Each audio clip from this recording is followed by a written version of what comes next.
ମୋ ପ୍ରିୟମାନେ ପ୍ରଭୁ ଯୀଶୁଙ୍କ ନାମରେ ସମସ୍ତଙ୍କୁ ଖ୍ରୀଷ୍ଟୀୟ ପ୍ରେମ ନମସ୍କାର ଜଣାଏ।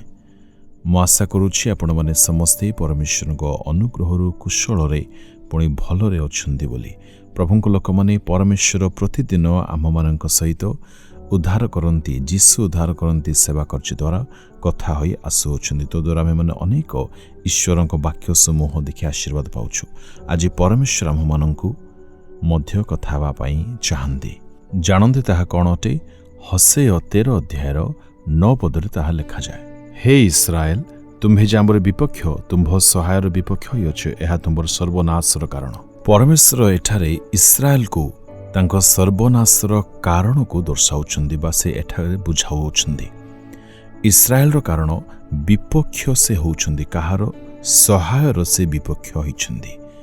ଏଣୁ ପ୍ରଭୁଙ୍କ ଲୋକମାନେ ଆମେମାନେ ଏହା ବୁଝିବା ଦରକାର, ଆମମାନଙ୍କର ସହାୟକ ଯେ ପରମେଶ୍ୱରଙ୍କର ବିପକ୍ଷ ହେବା ପରି କୌଣସି କାର୍ଯ୍ୟ ଆମ୍ଭେମାନେ କେବେ ମଧ୍ୟ ନ କରିବା ଉଚିତ ଅଟେ।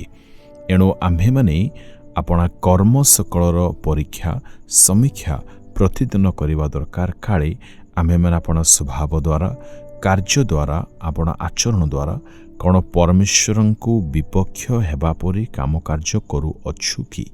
ଯଦି ଏହିପରି କାର୍ଯ୍ୟ ଆମମାନଙ୍କ ଜୀବନରେ ସ୍ଥାନ ପାଇଯାଇଅଛି, ତେବେ ସେହି ସମସ୍ତ ବିଷୟ ନିମନ୍ତେ ଆମ୍ଭେମାନେ ଖେଦ କ୍ରନ୍ଦନ ପୁଣି ଅନୁତପ୍ତ ହୃଦୟ ସହିତ ଯଦି ଈଶ୍ୱରଙ୍କ ନିକଟବର୍ତ୍ତୀ ହେବା, ତାହାଙ୍କ ଚରଣକୁ ଆସି ତାହାଙ୍କଠାରେ ପାପ ନିମନ୍ତେ ଦୁଃଖୀ ହୋଇ ପାପ ନିମନ୍ତେ କ୍ଷମା ପ୍ରାର୍ଥନା ଯଦି ଆମେମାନେ କରିବା, ତେବେ ପରମେଶ୍ୱର ଆମ୍ଭମାନଙ୍କ ବିପକ୍ଷରେ ନ ଆସି ସର୍ବନାଶରୁ ସେ ଆମମାନଙ୍କୁ ନିଶ୍ଚୟ ରୂପେ ରକ୍ଷା କରିବା ପାଇଁ ପ୍ରସ୍ତୁତ।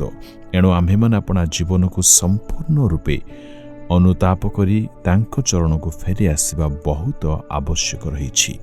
ଯେହେତୁ ବିପକ୍ଷ ଯଦି ପରମେଶ୍ୱର ଆମମାନଙ୍କର ହୋଇଯିବେ, ତେବେ ଆମମାନଙ୍କର ଆଉ ସାହାରା ନାହିଁ। ଆମେମାନେ କାହା ନିକଟକୁ ଯିବା ଆଶ୍ରା ପାଇବା ନିମନ୍ତେ? ଏଣୁ ପରମେଶ୍ୱରଙ୍କର ଯାହା ପ୍ରୀତିଭାଜନ, ପରମେଶ୍ୱର ଯେଉଁଠାରେ ସନ୍ତୁଷ୍ଟ ହୁଅନ୍ତି, ସେହି ବିଷୟ ସକଳ ଆମ୍ଭେମାନେ ଧ୍ୟାନ କରି ବଞ୍ଚିବା, ତେବେ ସେ ଆମମାନଙ୍କର ସର୍ବନାଶର କାରଣ ହେବେ ନାହିଁ ବା ଆମ୍ଭେମାନେ ସର୍ବନାଶକୁ ଜୀବନରେ, ପରିବାରରେ, କାମ କାର୍ଯ୍ୟରେ କେବେ ମଧ୍ୟ ଦେଖିବା ନାହିଁ। ଏଣୁ ପରମେଶ୍ୱରଙ୍କୁ ଯାହା ଯାହା ଭଲ ଲାଗେ ବା ତାଙ୍କ ଦୃଷ୍ଟିରେ ଯାହା ଉତ୍ତମ ଅଟେ, ଏହି ସମସ୍ତ ବିଷୟକୁ ଆଜି ଆମ୍ଭେମାନେ ପରୀକ୍ଷା କରି ଜୀବନରେ ସଜାଡ଼ିବା ବହୁତ ଜରୁରୀ ରହିଛି। ଯଦି ଆପଣମାନଙ୍କୁ ଲାଗୁଛି ନିଶ୍ଚୟ ଏହି ବାକ୍ୟ ମୋ ନିମନ୍ତେ ପରମେଶ୍ୱର ତାଙ୍କ ଦାସଙ୍କ ଦ୍ୱାରା କହିଅଛନ୍ତି, ତେବେ ଆପଣମାନେ ବର୍ତ୍ତମାନ ଅବିଳମ୍ବେ ନିଜ ପାପ, ନିଜ କାମକତାର ସ୍ୱଭାବ ବା ମନ୍ଦ ସ୍ୱଭାବ ସକାଶୁ ଈଶ୍ୱରଙ୍କଠାରେ ସମର୍ପିତ ହୁଅନ୍ତୁ। ପୁଣି ପରମେଶ୍ୱରଙ୍କଠାରେ ଯଦି ସମର୍ପିତ ହେବେ, ସେ ନିଶ୍ଚୟ ଆପଣଙ୍କୁ ବିନାଶ କରିବା ପାଇଁ କେବେ ମଧ୍ୟ ସେ ଚାହିଁନାହାନ୍ତି, କିମ୍ବା ବିନାଶ ହେବାକୁ ଦେବେ ନାହିଁ। ଯେହେତୁ ସେ ଆପଣଙ୍କୁ ଆଜି ମଧ୍ୟ ପ୍ରେମ କରି ଆପଣଙ୍କ ଅପେକ୍ଷାରେ ସେ ଅଛନ୍ତି।